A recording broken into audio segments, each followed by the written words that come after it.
Hail to the king indeed.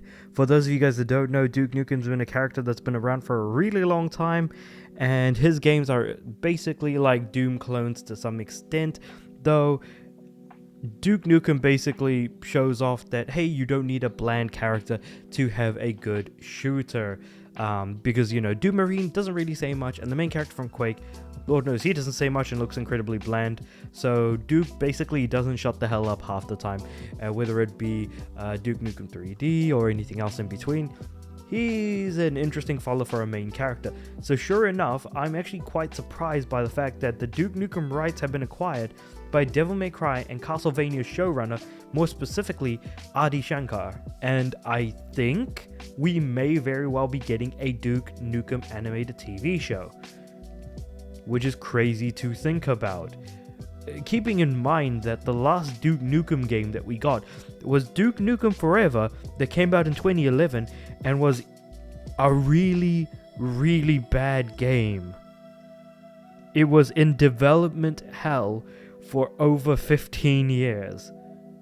It finally was released and nobody wanted any part of this.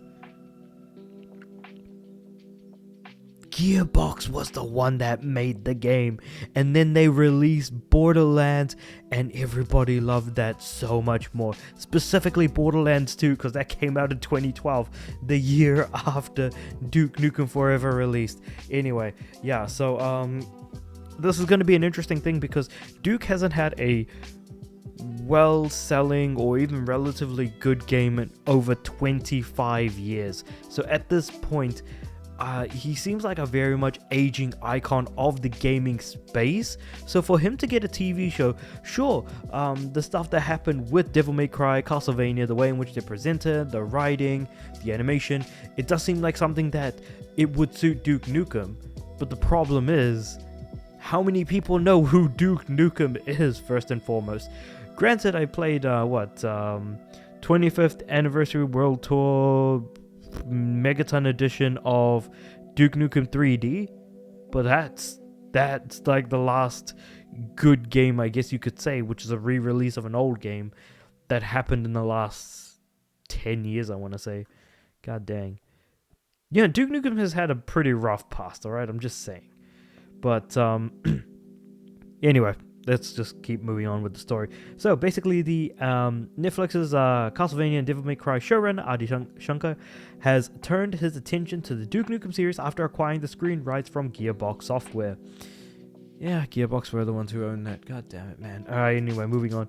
The animated adaptation creative lead teased his next project during an interview with Esquire.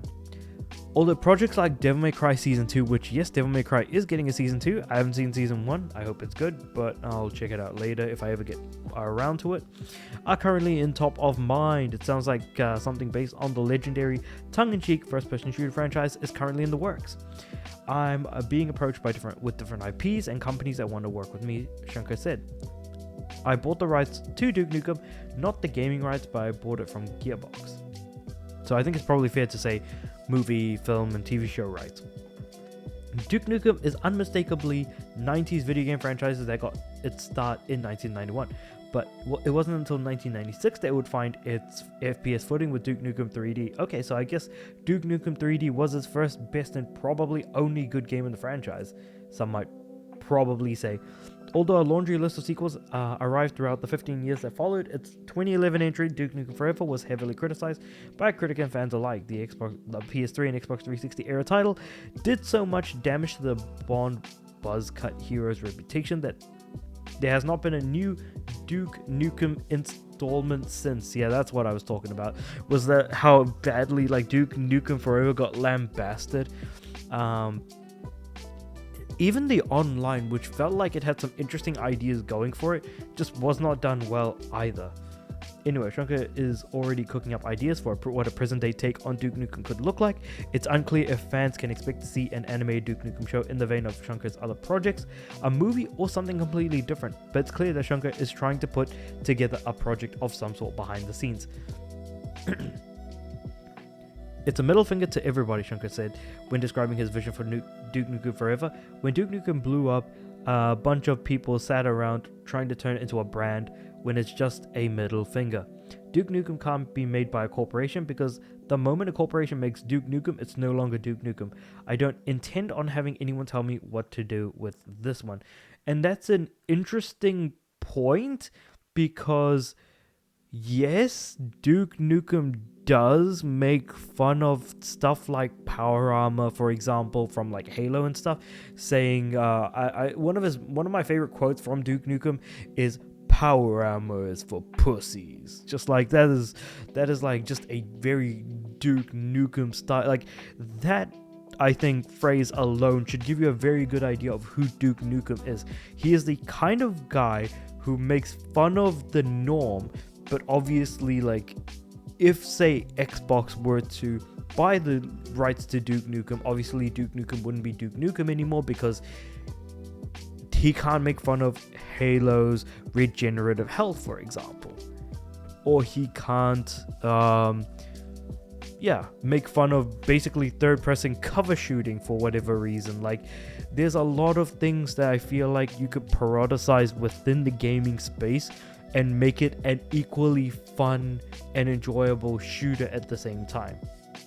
Though, to be completely honest, Duke Nukem as a franchise as a whole is basically Duke fighting aliens to save the planet because the babes are under attack from the goddamn aliens. So we need to give him 1-4 with whatever weapons Duke has kind of got. Basically, yeah, that's, I guess, kind of how it is. Moving on with the actual article, though, we'll have to wait and see what Shankar has in store for the 90s icon. For now, no casting plot or at least details have been revealed. It's unclear how the recent rights acquisition will impact the Legendary Entertainment. There's a Duke Nukem movie in the works? How am I only finding out about this now? Hold on. Wait a minute. Legendary Entertainment Duke Nukem movie is reportedly in the works. And this was in 2022. I know that a lot of franchises are getting like TV show, movie adaptations. Who thought giving Duke Nukem a movie would, like, okay, Duke Nukem is more suited to a movie than a TV show. But the thing is that with Legendary doing it, it feels like it would be a live action movie. But when Adi Shankar is doing it, it feels like it's going to be an animated TV show. So Duke Nukem works better in animated form than in live action. Now, with that being said, however, Duke Nukem is more suited to a movie than a TV show because the way the writing will work out is either people are going to get tired of Duke Nukem's quips a lot, so a shorter runtime might technically be better than a longer runtime with a TV show, so movie would then work better in that sense.